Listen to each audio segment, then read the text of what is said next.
think the answer that what I found was there are no impact-free electricity futures.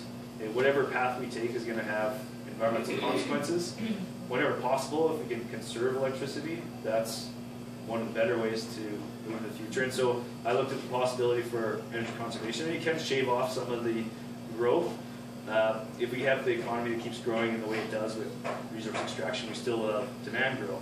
But it is this question now, and I think what I would like to see is, I have these 5 different pathways towards the future, each of them with unique impacts in terms of what's the price going to be, what are the jobs going to be, how many dams are built, how much land is used for wind turbines, and how much potential for bird kills is there.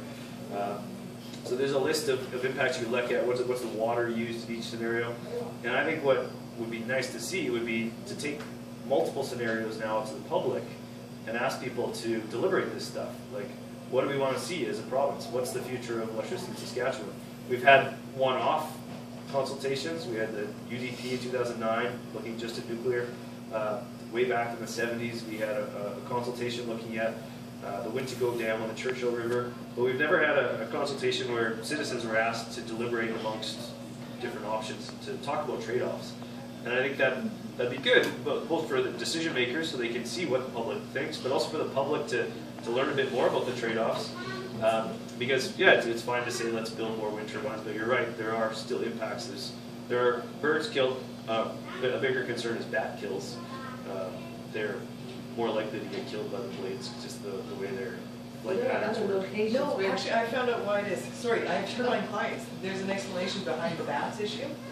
Is that with their echolocation, they have absolutely no problem getting through the blades, but there's a pressure change that happens once they pass through the blades that makes their lungs collapse. Oh, that's what it is. So it's kind of deadly. But that's one of the major issues. But I also have a client who does research on migration and plant migration, so seeds and animals. So not that they actually work together, but they should. But that's part of the issue, obviously, that you run into is government agencies don't actually really work together. We talk about it, but they don't really do it. So, but that's the issue with bats is their lungs explode. That's right. Yeah. And there are other areas, the wind generators. Yeah. So it depends who owns the land, right? And where the wind blows, though. It needs to be high wind.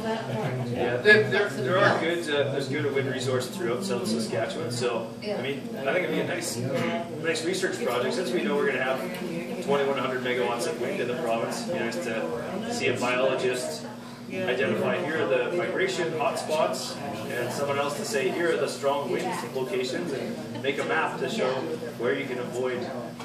I bet they'll overlay perfectly, though. Unfortunately, they follow the wind, probably. Yeah, that would be a downer. But although you could look at it from the other perspective, if we don't switch to non-carbon producing electricity, climate change is expected to kill 1 in 8 bird species by 2050 or 2040 or something is what CBC reported several years ago.